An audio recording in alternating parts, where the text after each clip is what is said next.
So, good day everyone. So, I am James C. Orion. So, for today's video, we're going to report about the learning how to be a better person. So, this is the continuation of the report of Ryan Ray David. So, entitled Strategies in Becoming a Better Person. So, what are the strategies in becoming a better person? So, at the end of this discussion, we're gonna know what are the strategies to become a better person. Now that you are in your adolescent or young adult stage, do you think there is a possibility of becoming a better person? Are there approaches in improving oneself? Basing from the theories of the soul of the various disciplines we learned in Unit 1, you were able to unpack and discover the different aspect yourself. These discoveries vary from desirable to less desirable ones that created negative emotional responses. So in Unit 1, we already discusses the various discipline about self. So there are so many, and we already know what are the discipline of self. The following are the suggested strategies in becoming a better person. So first is anchor your mindset to your own self-concept you created in Unit 1. It is good to revisit your self-concept and do some characterization and enhancement if necessary.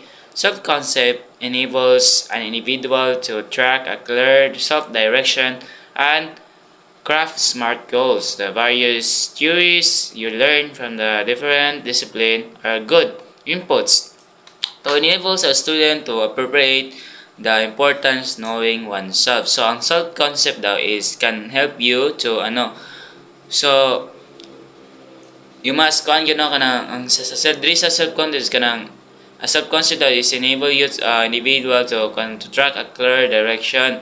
So, bali when we say self-concept man God is more on focuses man God sa tong kagalingon kay from over self-concept is so talk about kuan what is our weakness, strength, or talk about our ideal self if our ideal self is congruent or incongruent to our present self. So by knowing our self-concept, so we can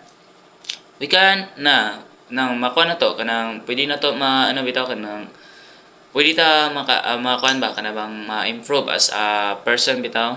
So mo to siya. Then next is undergo the cyclical process of growth. Number one is the self-awareness. B is self-acceptance. And C is self-transcendence. So we're going to tackle that.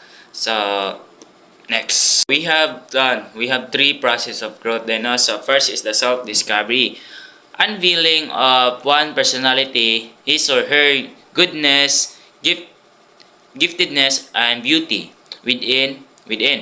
So unpacking of the answer of that who I am. So first stage so ato sa tong i-discover kung unsa man gyud or kinsa man gyud so atong i-discover kanang kinsa man ko what for example is we're going to discover kanang unsa bigid atong kanang nung gender orientation o unsa man gid atong gusto sa atong atong kagalingon. So mo to siya self discovery. So next is the self acceptance.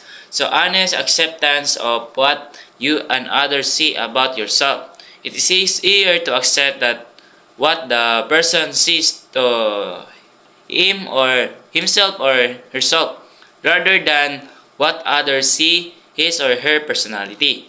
This is a process of accepting the culture and society that significantly contribute your personality and who you are. So, self-acceptance na. So, very very subconscious very subtanic siya from the word acceptance. So, you're going to accept sa imong kagalingon dapat taas ka kanang bitang self-esteem. So kay imo yung i-accept mo kagalingon kay if di mo i-accept imong kagalingon is murag lain po kayo kay murag dra mo baba imong self-esteem bitaw na kay wa na mo gi-accept na bro magka siya magkakuan siya og negative effects sa imong kagalingon, ma-stress ka or maybe maano ka, ma-depress ka sa imong kagalingon kanang di mo may accept ang kuan imong kagalingon. So just remember that all of us have its own uniqueness. So we born to be unique. So maybe kanang naakay ka ng kuan bitaw kanang part or na bitang sige tawagin ng kanang kuan nang naabay ka ng time na dira ka mas mas kuan ka improve mas mas high imong ra ka ng imong knowledge kasi sa uban.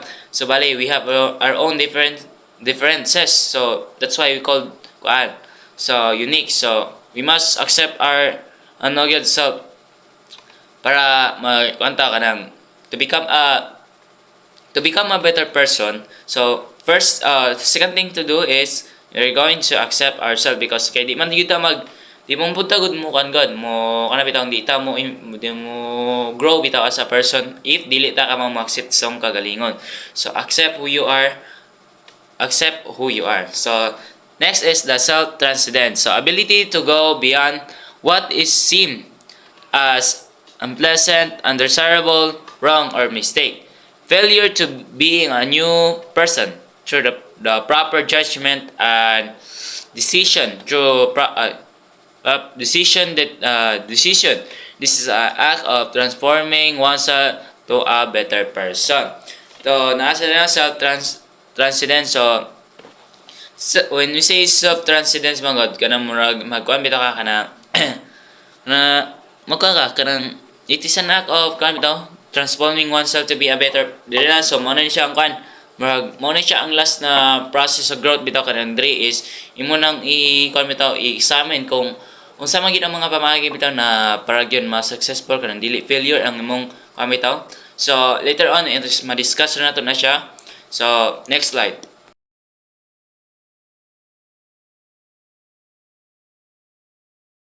Bernard Lonergan's cognitional theory, authenticity, assault, tendency. So muna siya itong itakal karon guys no. So next slide. I believe that in order to know how we can come to know anything, we need to pay close attention to the things that go on in our consciousness. He emphasized that a person must be attentive on the things and situation around him or her. So ingon si Condre si Lonergan kay kuan daw kanang in order for us to know anything daw, so we need to so we need to pay close ato yung kuan attention ang kuan bitaw kanang nasa ato ang kuan bitaw sa tong consciousness. So gi-emphasize pinya dari na kuan daw emphasize niya din, ang person must be attentive of sa bali situation around him. So ikuan kanang basta mo to siya ang person daw is kana very attentive daw sa mga things bitaw sa or even a situation kanang sa murag kuan bitaw lagi mo to siya. Lonergan identified 4 levels of consciousness and eternity. Experiencing, understanding, judging, and deciding. So kuan no so kanang na typo din na siya guys no so kanang kuan no consciousness din na siya. So natay 4 ka levels of kuan bitaw gi-identified ni Lonergan. So first is the empirical level. The level of experiencing, sensing, perceiving, and imagining, feeling, and so on. In level, one has to are attentive with himself or herself and the details of his or her experience. So diri na level is kanang bitang it talks about kanang bitang iyang na experience na kuan sa person na experience sa isa ka situation. So man siya experience diri mag-start ang experience. The next is the intellectual level. So ato sining by ang number 1. So from the word is empirical, so it's more on focus on experiences. So number 2 is the intellectual level. So the level of understanding, inquiring, understanding, conceiving, and so on. In this level, one has to be intelligent in order to fully grasps the meaning of any situation and interconventively to each event. So diri is murag ko na kanang di ba dito sa first level is ang imong experience. So katong imong na experience is imo siyang kuan mo siyang kuan bitaw imo siyang i-analyze mo siya, imo siyang subtone para pod maka-come up ka og kanang bitaw kanang murag para maka-come out na ka og kanang bitaw solution about the certain situation. So dire imo siyang i-analyze, i-understand mo imong current situation or sa imong experience imo siyang i-analyze. The next is the rational level, the level of judging, reflecting, marshalling and widening the evidence of passing judgment to the truth of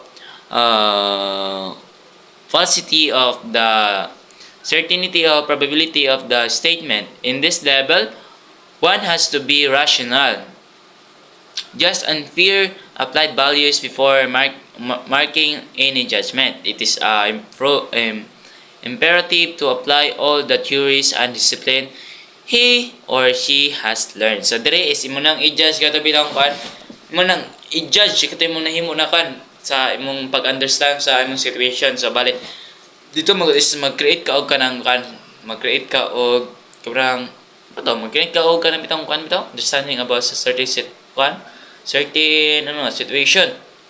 or experiences. So dito may judge na dahil mo siya na matawag na muna siya ang third level. Then the last one is the responsible level, the level of deciding, considering the possible courses of action, evaluating them, deciding whether to carry them out. One has to be responsible in order to make a prudent decision. He also has to be in love in order to come up with a good decision and be able to do his or her action out of love. So dire is mag-decide na ka. So bali nang manaman ka doon sa sa first is experience, second is mo siyang i-understand. Third one is mag-create ka og judgment. Then dire mo na siya ikuan, mag-decide na ka kung sa imong i-take na action, whether it is negative or positive. If kung asa ka pabor, so mo ato siya. So bari mag-decide na ka kung sa gid imong mo yung bitaw pilihan yun na bitaw. So that's nata example bitaw. So katong matong according to the so katong upat ka levels of so mo ni siya. So first is the experience. So experience being bullied by my classmate due to my unpleasant look. So i-bully na siya about sa iyang unpleasant look. So next is iyang understand. I ask myself about their standard of beauty. And for me, what is beauty?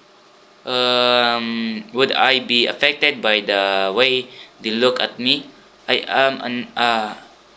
am not a really beautiful. Muna siya. So di na ko siya kung kay murag taas ra kay siya no. So muna siya, makita niyo sa sa PPT no. So first is an experience, tas nag-understanding, so nag-ask the question ngano daw kuan ba daw nganong gibuli siya na ba.